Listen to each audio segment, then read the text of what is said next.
Hello বন্ধুরা, আশা করি সবাই ভালো আছো। বিষয়টা নিয়ে আমি একটা কথা বলতে চাচ্ছি। আপনারা কি মনে করেন সত্যি জাবা আমিন ম্যাডাম ইংরেজি জানে না? No never. তিনি খুব ভালো ইংরেজি জানেন। তিনি ইচ্ছে করে কাজটা করছেন, হয়তো একটু ভাইরাল হওয়ার জন্য। কারণ আপনি এই কাঁচা রাস্তা ইংরেজিটা বলার উপরে আমি দিয়ে দিছি, লাস্ট লাইনটা আপনি একটু পরে দেখবেন, we have seen from the previous regime. We have seen the previous regime. এই শব্দ যারা ইংরেজি ভালো জানে না তারা কখনো ব্যবহার করতে পারবে না।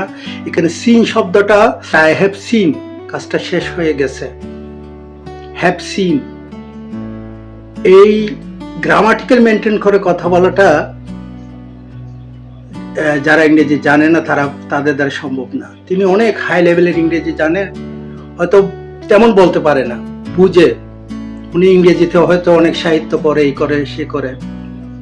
আমি একটা ওনার ইন্ডিপেন্ডেন্ট টিভিতে সাক্ষাৎকার দেখলাম, উনি যে বাইরের দেশে বিভিন্ন বিষয় নিয়ে সেমিনারে বক্তব্য রাখতেছে। তো এইখানে কাজটা উনি করলো কেন? হয়তো ভাইরাল হওয়ার জন্য। আমাদের তারেক মনোয়ার সাহেব আর আমির হামজা হুজুর আর তারেক মনোয়ার হুজুর, এই কয়েকটা আছে না, তারপর পিনাকি সাহেবও আছে, এগুলো সবাই এরা প্রতি সপ্তাহে অহরহ মানে ভাইরাল হওয়ার জন্য বিভিন্ন টেকনিক অ্যাপ্লাই করে। মিথ্যা কথা, মিথ্যা কথা, ডাহা, মানে এই ধরনের। তো উনি একটু ওই ধরনের কাজ করছে ভাইরাল হওয়ার জন্য। আরেকটা বিষয় আপনি লক্ষ্য করবেন, যদি ভাইরাল হওয়ার জন্য না করে তাহলে তিনি কাজটা করছে কেন? ঘটনা হচ্ছে, আপনি খুব ভালো ইংরেজি জানেন, you know better English, talking, writing, reading, listening, every sector, but আপনাকে যদি আপনি ন্যাচারালি ইংরেজি বলতে পারেন, এই যে চলাফেরা, খাওয়া দাওয়া, উঠা বসা নিয়ে, বাট আপনাকে যদি বলে যে ফুটবল খেলা, ওয়ার্ল্ড কাপ, বিশ্বকাপ, আপনাকে ধারাভাষ্য দিতে হবে, আপনি বলতে পারবেন Neymar what a dangerous, carrying the ball, shoot the ball directly to the goal post. Wow, excellent. And oh, there's its fall. Asia half jump. মানে ধারাভাষ্যটা ওইভাবে ইংলিশে বলতে হবে। অনেকের কাছে ওই ধারাভাষ্যটা যদি না জানে বল সম্পর্কে, ওয়ার্ল্ড কাপ সম্পর্কে, তাহলে সে বলতে পারবে না বল কি রকম ক্যারি করে, ফাউল করে, এই করে সে করে। ইংলিশ শব্দগুলো তার জানতে হবে। তো উনি এখানে সংসদে বক্তব্য রাখতে গিয়ে ওই যে পারিপার্শ্বিক বাংলাদেশের মাডি রোড, কাঁচা রাস্তা, রোড বা ভিলেজ পাথ, এই যে কোনো একটা শব্দ উনি ব্যবহার করতে পারতো, ইচ্ছাকৃতভাবে ব্যবহার করেনি। উনি এভাবে বলতে পারতো village road, village path, unconstructed road, এই ধরনের বলতে পারতো। যে কোনো একটা শব্দ ব্যবহার করতে পারতো, কিন্তু তিনি কাঁচা রোড ব্যবহার করছে একটু ভাইরাল হওয়ার জন্য, জাস্ট বুঝলাম।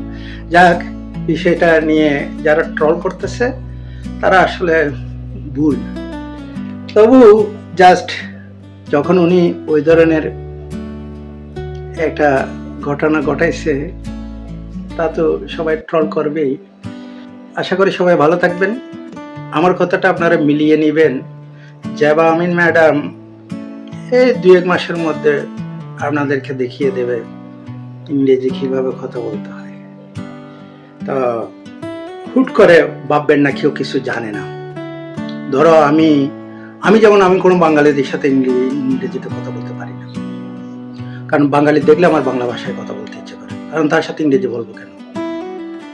এবং মেসিকেও দেখি, নেইমারদেরকেও দেখি ওদের দেশের ভাষায় কথা বলে, সেটা আমার চলে আসে। আমি কিন্তু বাইরের দেশের আমেরিকানদের কাজ করি, আমি ফ্রিল্যান্সার, আমি বাইরের দেশে মানে ইন্টারন্যাশনাল ল্যাঙ্গুয়েজ ব্যবহার করে কাজ করি ইংরেজিতে।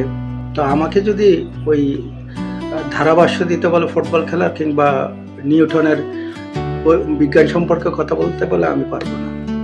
আর বাংলাদেশিদের সাথে আমি ইংরেজিতে কথাও বলতে পারি না। আমি মানে বাইরের দেশের কেউ পেলে তার সাথে কথা বলতে পারি, কারণ সে ইংরেজিতে কথা বলতেছে তার মাতৃভাষায়, আমি তখন আমার মুভমেন্টটা সেভাবে হয়ে যায়। তো এখানে একটা মুভমেন্টের ব্যাপার আছে। সব মিলিয়ে থাক, আমি ওনার পক্ষে একটা রিভিউ দিলাম আর কি। It is one kind of review for Zeba Amin madam's. Thank you.